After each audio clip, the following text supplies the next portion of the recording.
Tuning in, and today we will be discussing governance, policies, and their impact on the people. Now, it is often said that good governance is the backbone of a thriving society.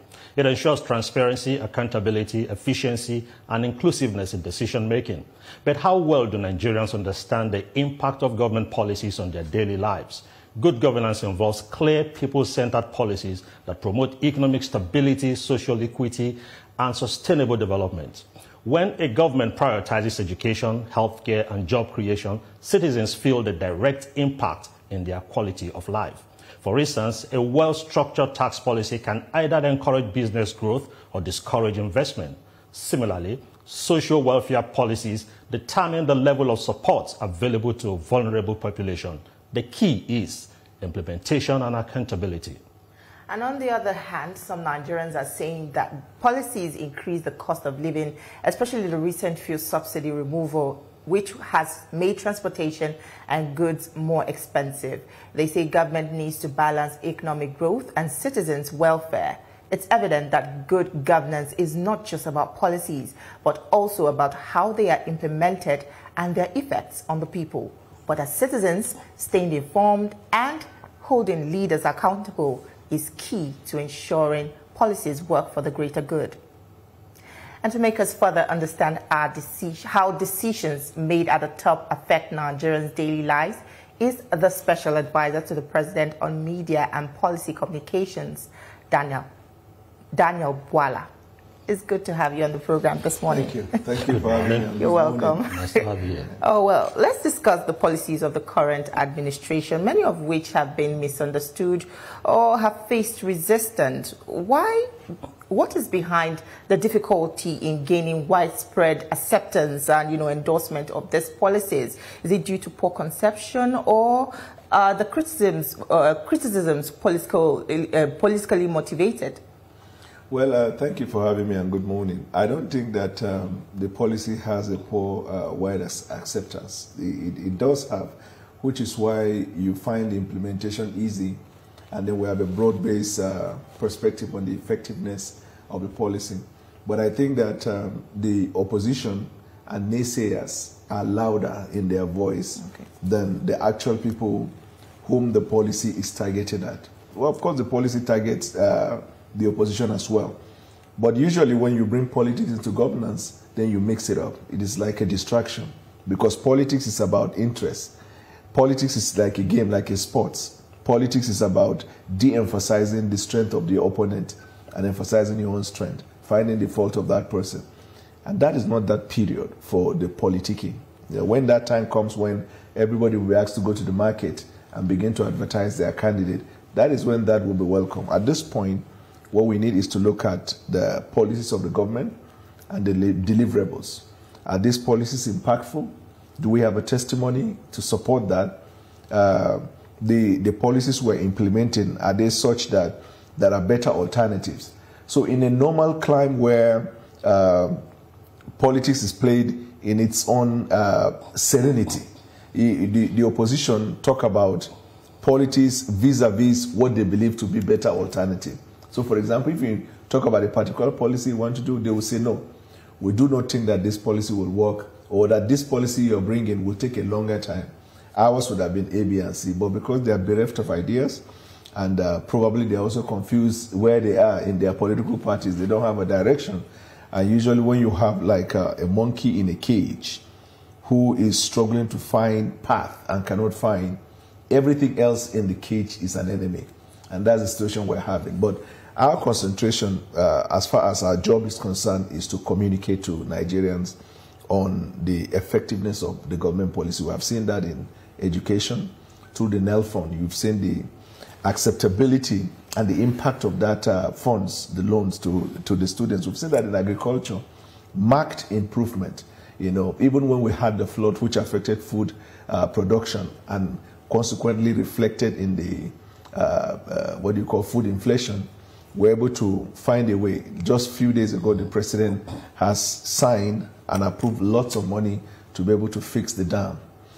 We've seen that in the area of security. You have just seen, I think about yesterday or 2 days ago, where the bandits surrendered, after observing that, look, it is better for us to work with government. It's better for us to avoid this rancor, these criminal activities, because we believe that government will listen to our agitation.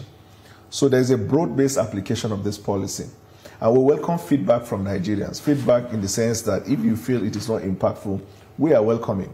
Okay. This is a government that welcomes criticism as well, because we consume criticism as a feedback, even if it is intended to be mischievous. We take the good ones, we apply it to what we are doing, because there is no government that is perfect anywhere in the world. Okay. You always shape on your policy and then you keep moving. Now, Esther, let me just speak here on this. Since you said you welcome feedback and you embrace criticism because it helps you to do better, are you worried? I mean, the government worried with you have this economic policy, the subsidy removal, the floating of the naira, and it has affected grossly the purchasing power of the people.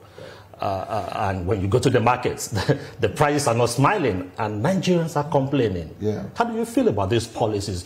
Don't you think there might be a need for a rejig somewhere? So this is what we do. It's about communication, right? Whenever a father in a home decides that the family should take a different direction because the direction they are in is not sustainable, maybe his income has been affected, or maybe he even lost his job and has applied for a new one or secured another one, it will affect the way of life of the family, in the way they be living. Probably they are used to having 3 course, 3 square meals, and they used to have some extras inside. Probably they are used to going on a weekend holiday. Maybe they used to even go to Europe or anywhere every year. And then maybe there's a particular lifestyle that they have because of that sustenance ability of the parent. But now it is realized that everything the father is providing, he's borrowing actually. And he cannot borrow the future of the children. And he decides that there should be a reform. So the father communicates to the children, and then we began. Okay, now life is going to be a bit uncomfortable. There will be discomfort, but it's not going to last forever. This is because we're trying to navigate our way. We believe that the newfound job is going to be better as we go on, or we believe that this newfound business that we're entering into will create opportunity. So while you're doing that, what you're also focused on is to ensure that you provide some form of palliative to the children, so they don't die while you implement the reform policy you're doing. As a government, that is what we've been doing. I am sure that you are familiar, and you must have reported, because different media outlets reported over time the various interventions of government. We have seen the increased revenue, which has taken the state away from bankruptcy that was alleged at the time. We have seen also the president constantly approving funds to the states in order to intervene in the areas that will affect the people. We have seen even legislators and lawmakers, whenever they are traveling. In the area of transportation, we have seen improved and even alternative means through the CNG buses. We have also seen, any time there is a festive period, the president approves that money be made available for half the price of the value of a journey. We have seen how, like I told you about the education. So all of these areas that the president is in bringing intervention, the whole idea is that to keep body, soul, and spirit together as we navigate our way. If you look at the economy at the moment, and if you listen to economists, they said there is nothing to worry about the fundamentals of the economy. At least we have been able to find our path. Now is to determine the speed as we come out of this problem that we're in. That singular task, daunting task, it has to take a courageous man to do it. Since 1999, it has been thought through by various governments. Removal of subsidy, floating of the naira, and the minute they hear that there will be protests, they back away. And we have a pile of problems. So we must celebrate President Bwala Tinubu for taking that bold decision. And he knew that there will be a repercussion, however it is temporary. That people are going to react because you are affecting their way of life. But you have to do that so that the future of our children and that of our grandchildren will not be mortgaged on the platter of borrowing. You know that with this increased revenue after he removed the subsidy, we service debt, we invest in infrastructure, we get increased allocation to the state government, we affect other policies in infrastructure, and then we now have identified hunger as a key problem, which is a global concern, and the president is robustly focusing on agriculture. He created livestock. All of this visionary endeavor bill towards putting Nigeria on a better pedestal. And we're happy with the development. We'll still discuss more issues after this break. Don't go anywhere. We'll have more for you on the program. Live from our Abuja studio, and we have with us in the studio the Special Advisor on Policy Communication, Daniel Bwala. Thank you for still staying with us on the program. There was a recent exchange of words online between you and the former governor of Kaduna State, Nasir El-Rufai. You called him you called him out for over some comments he made about the Tinubu presidency, but your response and counterattacks is seen as though the presidency is jittery over the regrouping of some political forces seemingly opposed to the Tinubu administration and are working to displace President Tinubu in 2027. No, who is G3? The political opponent have no direction. There is no organized political party in Nigeria other than the APC. I mean, almost all the opposition party, they are trying to find their ways. Like the story of the monkey that I told you. And I don't attack because I see that the disposition of Mr. President is that of reconciliatory. If you have seen for the past 18 months plus that he's been in government, he has never reacted once to anybody. He has never been seen being combative or aggressive against anybody. His approach to politics and government, if you have seen virtually 90 to 97% of people around him today, they've all worked against him in the past, inclusive of me. I was with him, then I left him, then I had to come back. That's his disposition. President does not, he doesn't believe in this fight thing. El-Rufai is somebody who, like he told you, he's still in APC. So you talk to him like a brother.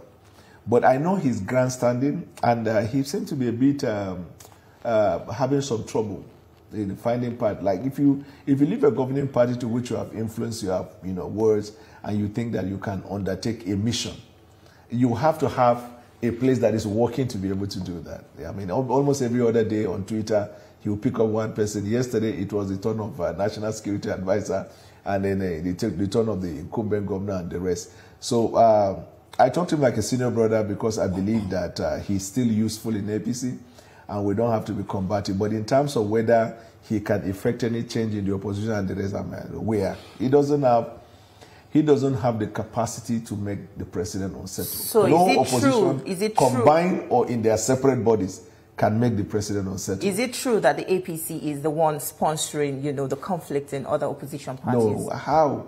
I mean, if you, like the two of you are sitting here, you're carrying out your work. If you get confused because of leadership, how is APC involved in it? Which APC member is in those parties? You see, you have to be sensitive to know when you outlive your usefulness. That is what is happening to PDP. It has outlived its usefulness. It is now a conglomeration and congregation of people who do not have a defined direction. Mr. Bwala, right. That is your opinion, is that not? Because if you say PDP has outlived its usefulness, then let me ask you this. She just rightly said that. Is it true that the APC is sponsoring? If I remember, you've not formally defected from the PDP. I left PDP a long time ago. And you have your current minister of the FCT, who is also in PDP and is serving in this. So people are tempted to say, okay, you have these people working in the APC so that you use them as instrument to destabilize. Wike has never been a member of APC. He has said it over and over. He's a member of PDP. He has also said that he has a stake in PDP. He said that he sponsored a lot of activities in PDP and he cannot let his goodwill in PDP just fly away. So he's fighting for his right. He has a fundamental right to fight for his right. And the president is not particularly saying, everybody leave your party because we're in governance. So, and the president cannot stop working with him because he has a problem in his party. The president operates like Abraham Lincoln. He's gathering the national consensus. And so if you're indicting the president when you should praise him for working with everybody, then it is disingenuous to the president. In terms of the political party, their problem didn't start after the president became president now. It started a long time ago. In fact, let me tell you, the coalition they are talking about, they are not even going to run on the platform of PDP. You understand? That's why I say it has How do you know that? Are we deaf and dumb? That's why we say it has outlived its usefulness. They are coming together. They want to flow. They want to go to a different political party and the rest. But the Nigerian people are not sleeping, because the Nigerian people are simply looking at this individual and saying, are you coming as a new phenomenon? Or is it the gathering of people who left power and they feel the hunger? You know, like somebody who is in drug addiction and suddenly you are trying to get him out of drug. You know, the minute he starts this withdrawal, that withdrawal syndrome will make him, you know, uncomfortable and all kinds of things. That's what is happening. The withdrawal syndrome of power. That is what is happening to them. So, but in life generally, you have to open your eyes to see how you reinvent yourself. You have to see how you become relevant. And in politics, there will come a time in your life when you know you need to move on. Maybe it is not God's will for you to get this, or it's not God's will for you to get this. But why they will not succeed is because their gathering is not about Nigerians. It's a gathering of people to come back and grab power. It's not a gathering with Nigerian in view. If it is a gathering with Nigerian people in mind, they are supposed to be praising the president on policies that is affecting the change in Nigeria. And if they think the president is not doing the right thing, they are supposed to provide what? Alternative. Do they care about the alternative? I mean, the misery and pain of Nigeria is their talking point. The misery and pain of Nigeria is their weapon. They weaponize the situation of the Nigerian people for a political gain. But you see, I have consistently refused to respond to political questions. When it is time, we will be ready for them. Now we are focused on what we are doing to deliver on the promise of the president to the Nigerian people. And we're thankful that these things are beginning to show in every facet of our national life. That's our joy at the moment. Well, political watchers predict that the 2027 presidential election will be a challenging one for President Tinubu, potentially even tougher than the 2023 general election. Does President Tinubu still possess that political capital and goodwill to secure majority votes, considering formidable forces like Atiku Abubakar and Peter Obi, who are still highly relevant? So our comfort and stability and relaxation is anchored on those people who will vote. You know, it is not media that will vote, neither is the opposition. Although they will cast their vote, but those who determine who stays in power or who wins power are the Nigerian people. What they are concerned about are the deliverables, the food on the table, right? Education, infrastructure, the future of Nigeria, the future of their children. Whenever they go to bed, whenever they have their dinner before going to bed, that's their concern. When they put the kids to sleep and they go to bed before they finally, shut down, they reflect on the future of their children. All of these, their concerns, are practically being seen in the reform that the president is doing, so that you will not have to worry about the future of your child. If your child is given to education, there will be access. He doesn't have to be the child of a rich. He doesn't have to be that. Take, for example, this is me sitting, I'm a special advisor to the president. Tell me which regime that would have provided me, a minority from the north, that opportunity. Well, how soon would this translate to the common man on the street? It has already because a lot of people are in hunger. A lot of people are yet to feel the impact of these reforms. How long do they have to wait before they begin to see, the benefits of this reform? Yeah, that's the rhetoric of the opposition. How long will it take? How long will it take? They are so blinded that it has started that they don't know. Well, it's like a rapture. Not all Nigerians are the opposition. They are Nigerians with genuine concerns. I get your point. I'm saying you have echoed the sentiment of Nigerians, not you. But I'm saying that those who weaponize that catchphrase are the opposition. Do you know why I said that? So the NEL fund, is it affecting members of APC? Do you know how many hundreds of thousands of students that have been affected? How do you look at that and say, when is it going to matter? It has already started materializing. Look at agriculture, for example, and look at the revolutionary changes in different parts of Nigeria. When you go to the farm and you plant a seed, do you harvest it the next morning? You don't harvest it the next morning. But I can guarantee you one thing. When you come back the next day, you will see that there is a progressive growth. You come back 1 week later, you see there is a... You cannot say that this progressive growth, before it comes to maturation, where you will harvest, that are not relevant. They are most relevant in determining the progress of agricultural farming. No, 2027 is just around the corner. Now, you said it is the people that matters, not the various voices. Not the noisemakers. Yeah, you call them noisemakers. Yes. El-Rufai is in the APC. In the 2023 election, you know the role he played in ensuring that power return to the South. Now, if such a man is raising concern, do you just wish him aside? No, he should give you concern because he's not in the opposition. He's in your party. Yes. So what I'm asking is, ahead of 2027, are there other steps you're planning to take so that your party will come out stronger in that election? Our party is strong. So you isolate El-Rufai. There's this thing they could say perspective. Look at context, right? There has to be a context in every situation. The question you referred to when you started said, I asked him, I said, my elder brother, would you have expressed this same opinion if you were in the cabinet? You know he will not. Because it happened before Jonathan, when he was running against Jonathan, in the sense of we were coming together as opposition. Everything Jonathan did, he criticized. When Buhari came to power, everything Buhari did was perfect. Some of these things that he's criticizing, it was okay because he was in government. So are you speaking that way because you are in the cabinet? No. Or you are in the So 10 months before I was appointed, from January 10 of last year, when I met the president, and I made a decision to support him, for 10 months vigorously, I have been advocating for the president. I wasn't looking at appointment. Appointment is an official tag. But this thing I'm doing, I was doing it in an official capacity. But let me tell you something about my elder brother, El-Rufai, and talking about whether we should be worried. You see, there's a dynamic around El-Rufai. El-Rufai needed a solid, revolutionary person to thrive. On his own, El-Rufai may not win Senate. You know he won governorship. Really? Wait, he won governorship because of the Buhari factor. And he got re-elected because of the Buhari factor. If you leave him now to go and run for Senate in Kaduna, he will not win. Then, secondly, you have to understand life. So when you overestimate yourself, you will overshoot. That's the problem about life. You tend to think, when you talk about he participated and then we give him the credit, you were part of the people that brought the government to power. It's not an isolated event. There are plenty of people. He was an incumbent governor. Among other governors, they came together. And he was a key voice.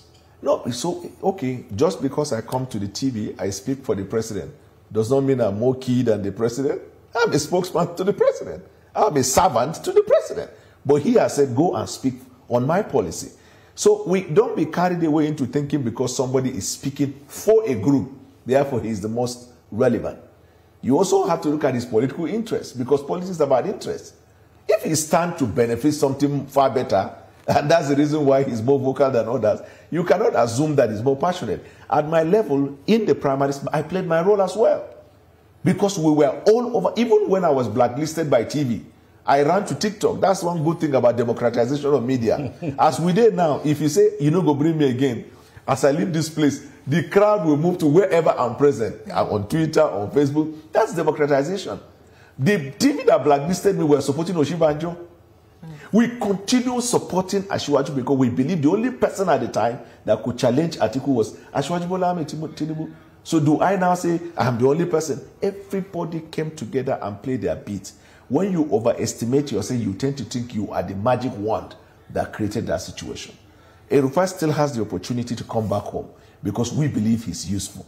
But if just because we are saying come back home and come back to your house, you tend to think as if it is an expression of G3. El-Rufai is inconsequential as far as the future of our party and our politics is concerned. Well, I would like to discuss President Bola Tinubu's leadership of ECOWAS. While he is receiving praises for handling of regional affairs, his response to military coup in Niger, Mali, and Burkina Faso has sparked criticism. Some argue that ECOWAS, under his leadership, was too quick to impose sanctions and restrictions, which has proven counterproductive. We've gone past that stage.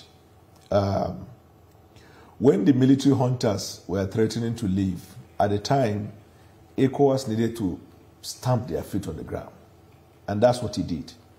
As a leader of ECOWAS, he is not like a de facto, what's that word for somebody, autocratic leader of ECOWAS. It's a consensus of ECOWAS. They came together and they said, this is the position that if you do not leave the place, we are going to send armies there. But the dynamics of international diplomacy and politics that every given time you reassess your position. I have said that somebody once asked me before, I said, The strongest country in the world, Barack Obama one time said, the red line for me is if Iran took A, B, and C. They took that decision, and he had to readjust and reassess his position.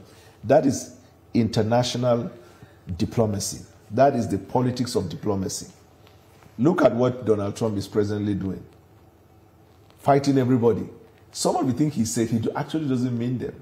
But he needed to say it so that the people on the other side will look at it. Look at what he did to Mexico. Send the military plane to take the deportees. And the man said, they are not coming to my state. So, okay, we'll take them to Guantanamo Bay. As of yesterday, 100 and something thousand Mexican army are in the border. That's the whole idea. It doesn't mean that it is in the literal sense of the word. Mr. Bwala, let me just bring you back home. 2027 is one key year that we can't just wish aside. Right. And every politician is in the game to win election. Right.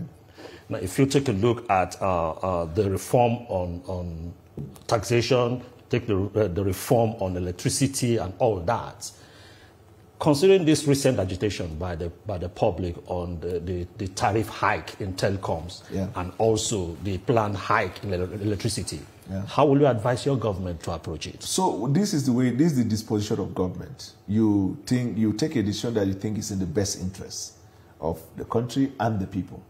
You take a decision that you think is in the best interest in the area of providing services. If you have to bring quality service, then you have to be strong to bring quality service. If you don't have the resources to put enough infrastructure so that the services can reach wider place, and therefore you need money. If you can't get somewhere else, then you have to increase the tariff. But the good thing is that whenever you come up with a proposal like that, if the feedback you get from the country is overwhelming in rejection, you will have to reassess.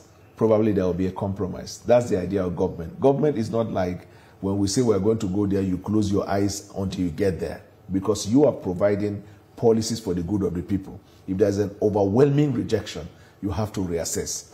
But then the masses will have to also face the reality. If it is improved service that they say no to, we prefer this tariff, then you have to manage the services that you are getting at the moment. But at the bottom line of all this is that the public keep bearing the brunt of all these policies. Yeah. I guess that is the reason why government should. I get your point. In England, it's one of the countries that they overtax people. But it's also one of the countries that the social services are overwhelmingly better than other advanced countries in the world. So they tax to provide service. Now, because there is a service at the end of the day, there is amelioration of the hardship that comes as a result of the taxation. So you have to understand, anytime government takes decision, is it to hurt people or to bless people in the end, at the end of the day, or to put up. We don't have infrastructure in Nigeria. You know that, right? So we need to have money. Either we borrow, or we raise from our revenue, or we trace tax. These are ways by which government execute. Now, I must admit, though, that the power ministry requires overhaul. And the president is particularly concerned about that power ministry. He's looking at it. Any decision the president will have to take to make sure that in the area of power, Nigeria enjoy the best of services. You know, any decision at all, nothing is off the table. The president will do that. Well, we must thank you very much for your time.